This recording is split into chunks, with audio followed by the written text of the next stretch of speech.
This the Wholesome Podcast, Wholesome B, Mitch, Wavy Trey.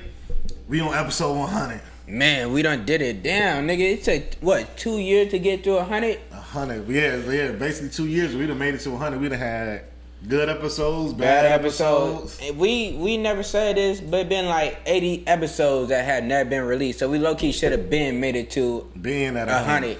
Low-key should probably be at 200. We probably should be at 200, yeah, because when all the episodes we ain't released, we done took something down. Yeah, took something down. People tripping. Oh my God, I look so crazy. Type shit. Some shit might have been us bad. You know, we trying to figure out our equipment. Yeah, that too. Some people just been trash as fuck. Nothing wrong with it. They ain't camera people. Right, no, it was a real grind though, especially in the beginning. Yeah, we ain't know what the fuck we were doing. We ain't know what the hell we was doing. We ain't even had no mic. We used the camera not working. We didn't not use the camera on the phone. Yeah, nigga had to get a new. We still using my fucking phone. No, at first we had the iPod. No, we had iPod Touch. No, we had the iPad or the iPod. We was doing both. Yeah, iPod Touch. We did both. Yeah, that shit was some outdated shit, cause you know iPads was like 7. iPod Touch was like 8 years ago. Yeah, it was mad outdated. Yeah, we just started shit like 2 years ago. So we just behind. We was mad behind. Yeah. But I don't know, we made it to 100. Yeah, but also, feel me, for you frequent watchers and listeners, we appreciate you. We appreciate you, feel me, keeping up with us. The newcomers who like, damn, I done found this shit. We appreciate you. If you like it, cool. You don't like it, it's one period. We got a lot of negative comments. Eat a dick, y'all, you feel me? Your outcome, whatever y'all search for, ain't work out. But we appreciate everybody for the watch, for the views.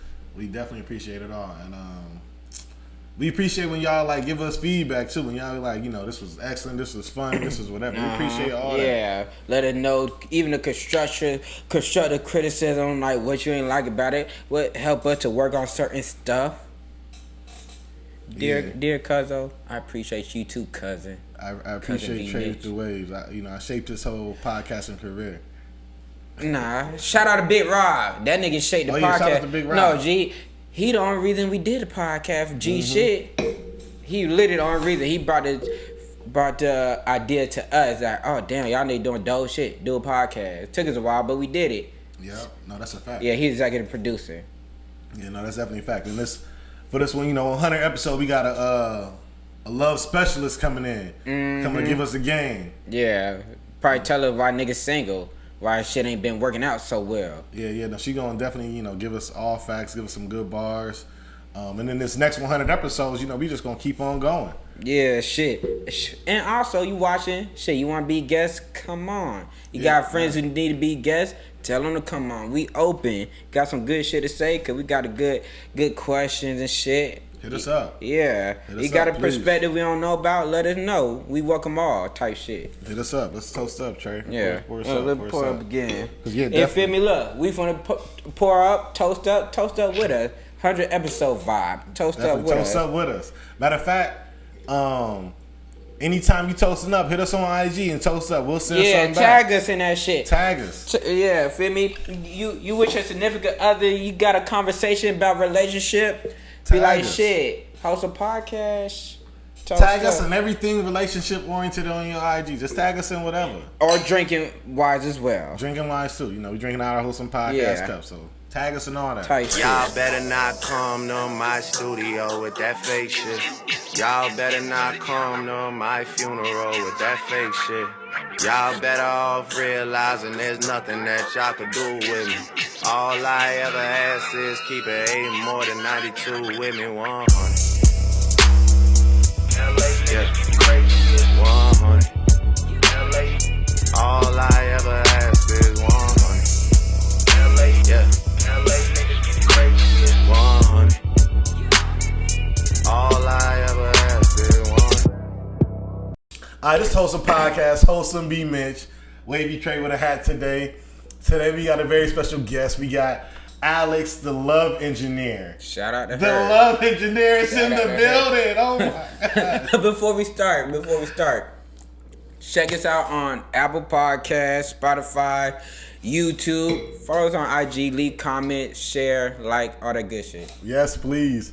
And this is our 100th episode, so we had to get an expert in. Yeah, I love to talk about Trey and all his mishandling of everything. Him too, cause this nigga single. We trying to figure out why the fuck we single. I don't know. Is something wrong with me? Probably. I don't know. It might be. But also, we want to give a shout out to the people that made these cups. So Created to Create.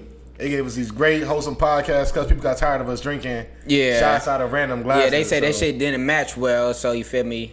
We out here coordinating the shit. Shout out to them, black-owned business. Shit, they did a great job. We appreciate them. But what I want to know today, though, so what I want to know is, how do you know if you possibly have commitment issues or the person you're dealing with possibly has commitment issues? How do y'all think y'all know that? Like, how are you able to read that, or what are some signs? Might be like, I might got a commitment issue on my hands. What do y'all think? What are y'all thoughts? I'm trying to hear from the love expert. You don't got thoughts on that? I'm single, so I don't know. Singleness or married is not a factor of people understanding relationships. There are a lot of married people who have no idea. So let me make sure we're on the same page there. Okay, well, absolutely. Thank you. Which I agree. Yeah, so be clear, it's not a function of that. But this idea, to your point around commitment issues or anything, I am a firm believer that all relationships are just mirrors. They reflect us back to us. Exactly. So if you attract someone and you're like, oh, you got commitment issues, it's almost a surefire way for you to be able to go inside, because you also then likely have them as well. Wait, so why do you call it a mirror? So why do you call them mirrors? Is it because, I mean, you attract similar things? Yeah, like attract like. So I'm an engineer by degree, so that's my background in real life. And many of you we got all these like useless relationship things we've been taught and all this other stuff. Yes. Opposites attract. In the real world, like attracts like. Right. So if I feel like I have commitment issues, whoever I'm dealing with probably does too, and we're probably just two peas in a pod, not figuring it out. Right, because again, relationships are here, if we do it right, places where you go to grow and give. And so the person you're in a relationship with will reveal some stuff about you that you might not have seen before, because you can't see it as clearly as you can when you're dealing with somebody else. You're like, what? But what if I attract like different personalities? One might like to turn up, one chill, one want to be monogamous, the other one don't. Like, what do that say about if it related to me? Everything. You also have those same tendencies. And this is gonna be a hard pill to swallow for many people, because many people we like to blame other people, which is why we actually don't get better in our relationships. Wow. Because we're like, how do I fix this person? But if we take it from a mirror perspective, I felt that. take it from a mirror perspective and realize that it's just really good feedback, because you see what you are. Constructive criticism. And not even criticism, it's reflective, and if I don't like it, then so think about a mirror, for example, just an actual mirror. Yeah. If you walk up to the mirror and you don't like the reflection in it, right, you could either bash the mirror and attempt to change the mirror, or if that shirt is ugly in the reflection, you just go change your shirt. When you come back, the reflection will be different. I actually love that analogy. Yeah. But so even within that, though, I mean, if you're dating somebody or you're in a relationship or you're married to somebody, how do you help that person become better? Is it strictly by just helping yourself become better? I mean, how does that work? Correct. As Gandhi said, be the change you wish to see in the world. That's tough, though. Because like you said, that's like, so you looking at this person like, you doing this kind of messed up, but you don't see it within yourself. Like, what if you don't see it? You just don't see it. Yeah. And then, so then just ask a different question. It's like, what in me is creating this environment that this is what is coming forward in this relationship? Because we've all seen that, right? When you're in a relationship with somebody, and with you, it's like, oh, this is this. But then they get with somebody else, and they're like, who is this person? Right, absolutely. And what changed was not them. It was the type of person that was brought out of them with that other person in a relationship. I honestly feel like I bring the best out of everybody. And everybody has thoughts like that. Yeah, and it could be delusional, but it could also be true. I think mine's pretty true, but yeah. And as long as it is, and realizing that all relationships, they have something to teach us, they have something to help us be better at, but it's not how do I fix them. It's if I don't like something, then what in me is creating this environment or this condition? So to piggyback off that, so if there's something you don't like within somebody, but you still are interested in them, and you communicate that to them, I mean, shouldn't they still change what you communicated? No. Because again, this idea that you got to go change or fix somebody else, it's a wasted effort. Okay, but okay, like he was saying, so it's something I might not like, but shit, I still want to fuck with them. So they not gonna change it. I'm gonna still fuck with them, but not be in a relationship with them. Do you hear yourself? Yeah, I do. Just checking. Yeah. Okay. Yeah, I do. Yeah. So at that point, I'm choosing this, and that's cool too. Yeah, I'm cool with it. Long as you are consciously choosing it, and you don't have an expectation that they are wrong, different, bad, and if the outcome is the same, then you're good.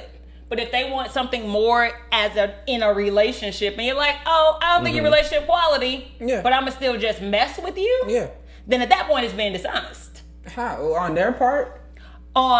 Because if I want a relationship, and you're not willing to if you're not willing to be in relationship with me, you're just willing to be physical with me. Right. It's mental too. Okay.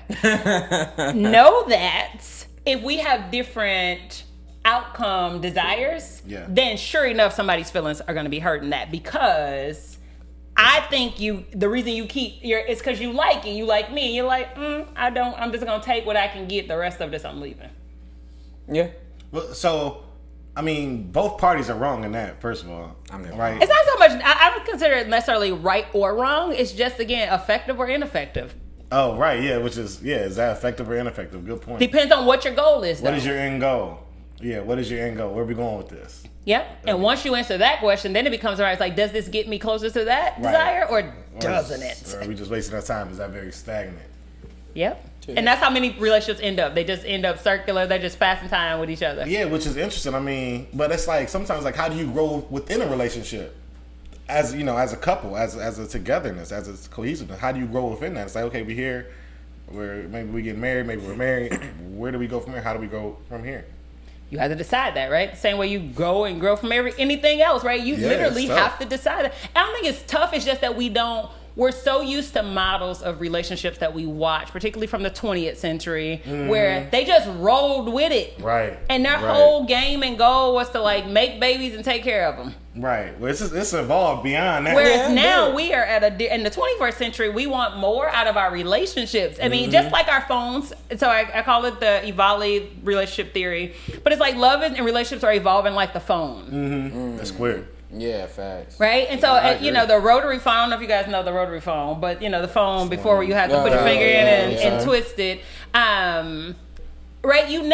Grandmama never walked up to her phone and was like, where is the local gas station? Because it never even crossed her mind to ask her phone to give her directions. No, it never crossed her mind. Whereas today, these 21st century phones, that's all we do. The things we call phones, right? Before they used to only could make a call or take a call. Right. Yeah. On the phone. That's it. That's all they were going to do with it. When they got together, they were going to make babies, take care of babies. He was going to pay some bills. She was going to cook some food. And literally, that's all they expected out of it. Simple times. Yeah, then the dudes were able to have side family, like, things was so much simpler back then. It was simpler in that, for sure. But today, I got the same thing I'm calling the phone. I can do 100 things and not one of them be make a call or take a call on it. That's a fact. Right? But I can communicate, I can connect, and I'd be like, hey, where's the nearest anything I can imagine? Right. I ask it, and I expect my phone to produce it for me. Absolutely. And so you do have to have more skills. And yeah, it is different. This ain't our grandparents' relationships anymore. No, it's not. And frankly, if we had to be at home to get a call, that'd be horrible. Yeah. We wouldn't even sign up for the class. We'd be like, no. Facts. No, I'm good. And so with the evolution of it, also requires us to be better at relating to each other, communicating, setting goals, setting dreams, being honest and upfront. Because you can't assume it like you did before. Oh, definitely not. Before, I could assume, like, if you went to the phone, I could assume why you were going. Right. Yeah. And that's one of my biggest pet peeves is when somebody does assume, because there are so many variables now. It's like, you got to be clear. You got to communicate. You got to talk about it. Because, again, now people have phones and literally all they want to do is play games. Wow. I don't know if that's all they want to do, but it'd be a lot of games going on. Everybody has their own game they're playing. Own game, own agenda. They make their own rules and shit. And it's and the phone now has capability to do that. It does. But I mean, that's where the communication comes in, where you got to be upfront. But like I seen something you had where it's like, I mean, people communicate, but everybody communicates differently. Yeah. I mean, so if everybody communicates differently, it's how do you know how to communicate with this person? How do you know to communicate with this? How do you know how? You learn. So, are you fluent in any other language besides English? Fluent in English, more English, and I right. I was like, I'm fluent in sarcasm and wit, but in slang occasionally. But my point being is, it's just like you learn any other language. Like if I say "What's up," I know what's going on. What's up? What's up could mean a million things, though. It could mean a million things, but you know that it could mean a million things. Right. And you, as a result, you read other things. It's like, okay, what's the body language? Yeah, what true. they do? What you know to do that. Yeah. We as a people do that every day, right? Where it's like, hey, what's up? You know, stuff could be different. that I'm not asking you about the ceiling. Right. But you learn that. Why? Because you tune in, you pay attention. The same thing in our relationships, where it's like, yes, it could mean different things. Yes, it might mean, but if I'm tuned into you in the relationship, that's a good point. Then I will either inquire if I'm unclear. You should inquire. Not everybody inquires. I and the assumption is a poor thing. Just like with slang in the community, if you just assume your feelings will be hurt. Because you will do it wrong a lot. Yeah. Because we have so many things like that where we say this thing. Right. But we know it means something else. That's like be like, hey, I'm on my way. Right. When am I leaving? What does that truly mean? Is it in 5 minutes, 10 minutes, 20 minutes? What are we talking about? Right. That's true. You know better. You know better than to start planning anything right now. Because you know if I say I'm on my way, it could mean I'm still in the bed. Yeah, because a lot of people don't want a confirmation until you reply anyways. Who all over there? What am I really asking? Right. I got a couple questions. What made you, or how did you become the love engineer? It found me. I did not find it. I promise you that. It really just became engineering school. So I went to school. My background is mechanical engineering, and my college roommate was a guy. My whole college thing, and I started realizing, I was like, wait a minute. We were having some of the same issues or challenges that my married friends were having. I was like, we are not married. So this isn't a marital thing. This is a gender thing. Yeah. Wow. That's crazy. And I started realizing that men and women just did the same things very differently. I'm like, you think this is right? Do you now, right? And it's just fascinating where I was like, oh, wait, we got it wrong. This isn't marital. And so I was trying to answer the question for myself, honestly, around like, what did I need to do to love and be loved? Because I was not down for none of the relationship models I saw. I was like, oh, this is crazy. I don't want no parts of that. Right. And so, so I started bringing people together to have these discussions and talking because I just had questions. That's really what it came down to. And then it started to become a thing. And then my married friends started showing up. I was like, I get why us single people are here. Why did y'all come? Yeah. And then I realized that it wasn't a matter, like in this 21st century, we had to create our own rules and regulations for the relationships because we couldn't just copy our parents. And more importantly, I mean, let's be really honest, like besides the longevity of that, who actually wanted it? Right, no, that's real. No, fact. That's real. Things are just different now. They were different. They never looked extremely happy. They stayed together. Right. And maybe this is, I'm also probably projecting my experiences. And I'm sure somebody had an extremely happy, romantic, loving relationship. I didn't see it. So, so that's how I started that. And somebody was like, so what do you do? What's your background? And they're like, engineering. He's like a love engineer? I was like, boom, that's it. That's the word. So that's how I got into it. But now I have a real interest in helping us make sure we have the tools and skills we need to build amazing relationships, because those things are changing. What is not changing is that we desire. We are born in love and we're built for relationships. We desire to be in relationships. We are relational people, so we need that. No, we do. So you got all the tools and stuff, but are you in a relationship? Not today. I just ended one. Okay. Shortly. Damn, what happened? No. So my thing is always something that happens. If it's not what's the word? If it's not right for me, I'm easier to move on though. So again, because I know where I'm like, oh no, I know I can't fix you. I won't fix me. I ain't trying to adjust. This ain't for me. I'm done. However, I am in the market for a great husband. So if you know somebody, do send them my way. I'll be a great wife. Yeah. But I won't. But I'm not in it to just be in it, right? Yeah. So that's kind of the deal for. I think that's important though. To people got to be able to get out when it's time to get out. Like don't sit, don't wait, don't hold on to it. Just get out. Life is short. You not me, but other people might say shit. Like, why would they take advice from a love engineer? They ain't in a relationship but married themselves. That's fair. So that's one of the things that it comes up all the time. And it says, but that's a part of the delusion. Yes. The delusion says that, if you married, you know. No. Yeah, but yet they are failing yes, every single day. So my position, again, you can get in a relationship. And by the way, it's like, as I tell people, it's like I have receipts in these streets. And so I help people. I can point to the marriages that I have made possible. Documented. Relax. I got relationship receipts out in these streets. Relax. But it's also realizing that the same things that, everybody has to grow through to have a great relationship. Again, I'm not unique to that. So I also have to deal with my own issues and my own trust deals. Right? I grew up in foster care, so it was hard for me to even trust people. So that played out in my relationship. But as an engineer who also has a patent for a tool I've never used, I understand how things work. Talk that down. So that's it. So that's how come you take advice, because again, I don't have a stake in the game except for making sure we have the tools and skills for it to work as it should. I mean, when you say there's tools and skills, I mean, what you're referring to, so all three of us single, me and Trey was single for a long time. Yeah, 10 plus. Yeah, what tools and skills would you need to become, I don't know, better at loving or being loved? Yeah. One of them Receiving is, again, and giving. Self-awareness is one of the big ones. That's probably a huge one. That's the big one. Yeah. 2 is being clear about what I desire in a relationship or out of a relationship. That is important. Having the communication style skills. I mean, those are skills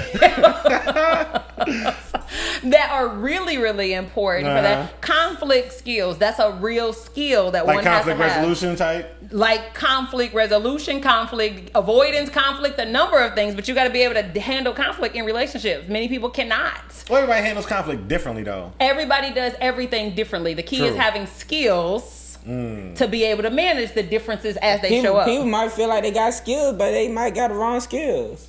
Correct. And you'll know it because the relationship doesn't feel good. Or doesn't work out well for you, or whatever. But at that point, it's like, okay, what do I need to do to get past this point? We do it every day in school. We do it every day on jobs. We do it every day. We've always done it. But when it comes to relationships, we're usually so afraid of like being hurt or played or something that we decide, abort mission, as opposed to, this is my person. Let's dive in deep and and go for it. But again, now sometimes it's like, I just want to date, as you mentioned, where it's like, I just want to mess with her. Well, the thing is with that, we be trying to find Trey love for all 2020, 2021. We be trying to find him love for like 2-3 years.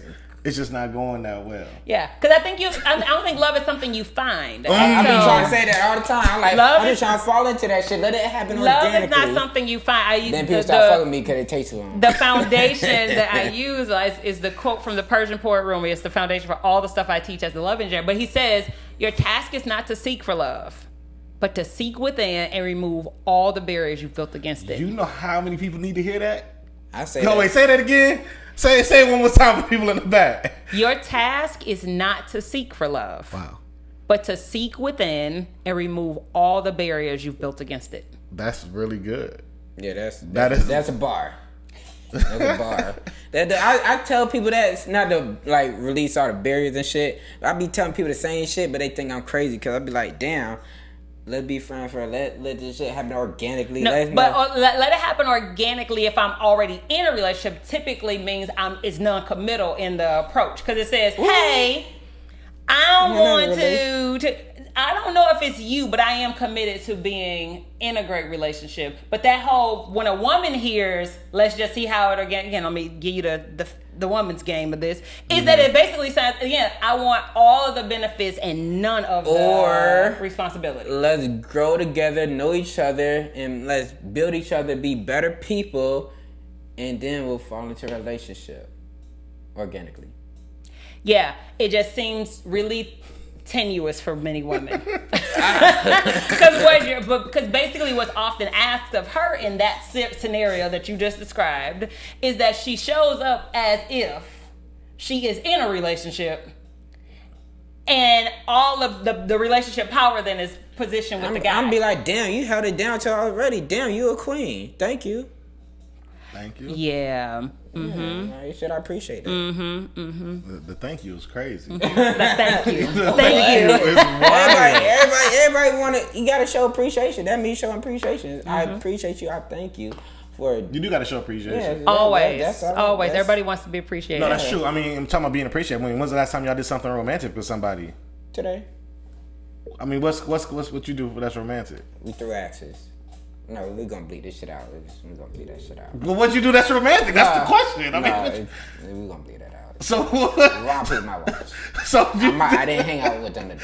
So I'm saying, so you gotta think of something to say because we in the middle of the podcast. And not even that, but again, but the pressure of doing something romantic again, but just showing up true is like to share love and to receive it, like literally just as an exchange. I agree. As opposed to it needs to be this thing, and because we try to script so much out, and to Trey's point, it can't be scripted like that. Yeah, you have to just be able to trust that you're walking right, that your intentions are clear, and that you will attract to you that which matches what you are looking for. Right? It's kind of like how I got up here today.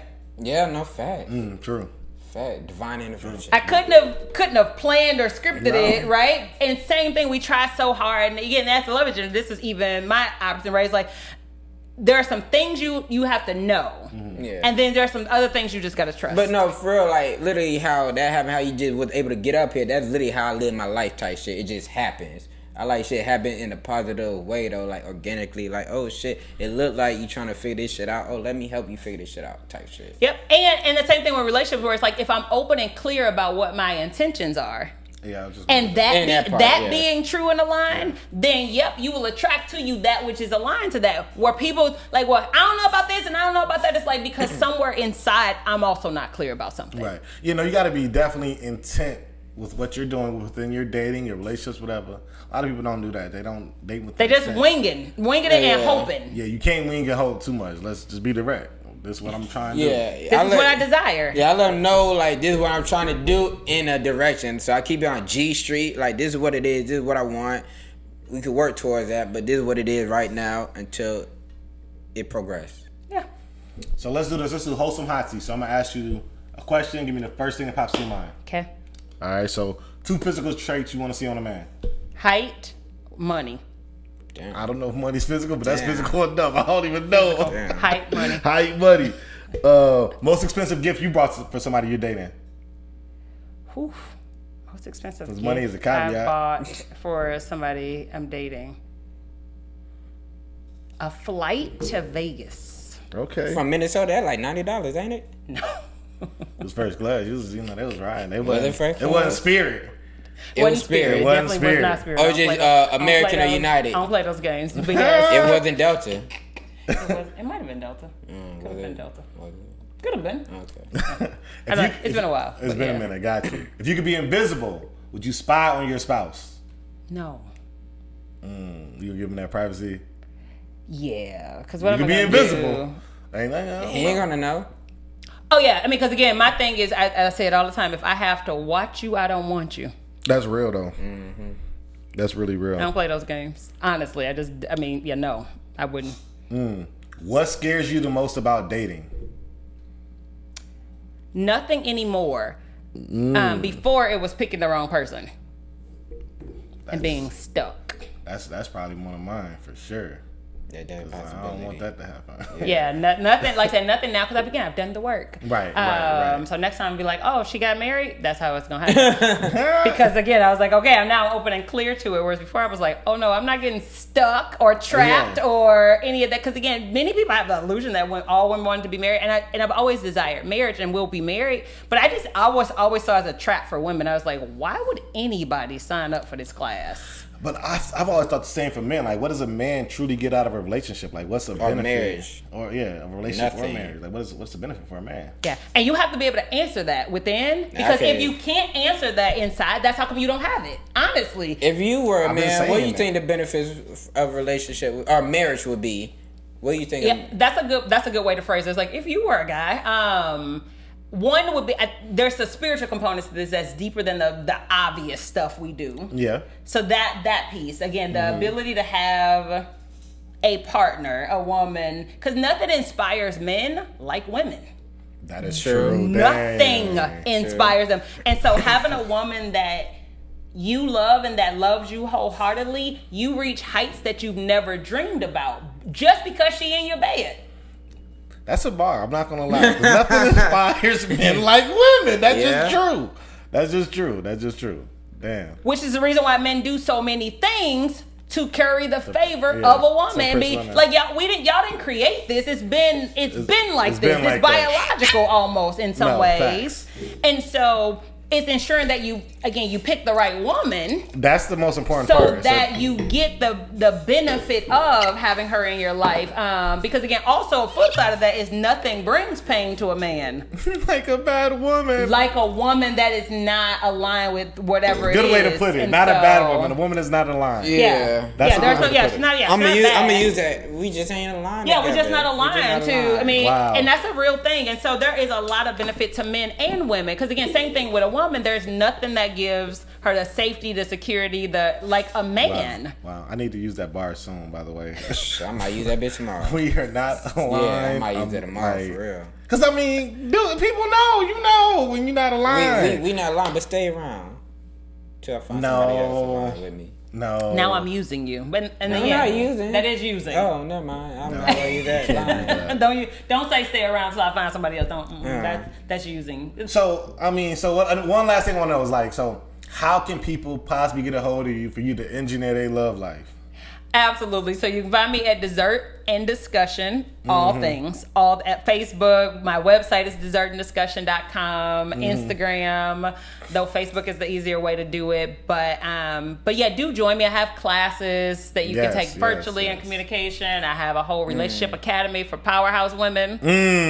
Relationship who academy. refuse to settle, shrink, or struggle. And just this is funny, but just yesterday, a guy who I have not seen, he's a buddy of mine for like over 20 years, is like, yo, I am dating this woman and she's amazing, but just know she's a lit sister. And my academy is Lover and Training. And I was like, oh, you have a lit sister? And he loves everything about her. And so I'm excited. I was like, just know that. I got one thing, cause I do want to know, so part of Trey's keys to the game. So like, what 3 things make for a great relationship? Like your top 3 if you had to choose just 3. Yep. I call them the 4 gears of great relationship. Can I give you 4? Yes. So 4 gears of great relationship is 1, vision.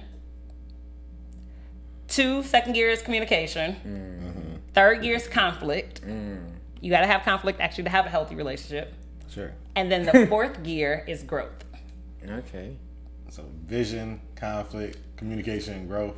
So those are the gears of a great relationship. I be missing one because I'm not a conflictive person, so I don't be like trying to deal with that shit. But all conflict doesn't have to be bad. So conflict is just a difference between what is and what I desire. Okay. So it doesn't have to be a bad thing, but how do I navigate that? How do I decide? How do we go forward with that? That is a skill you actually got to have. All conflict is not bad, and thinking it's all bad creates avoidance. Wow, damn, you came with a few bars today. Let's give him a hell of I'm the love engineer. As I say, I was like, I ain't new to this. I'm true to this. No.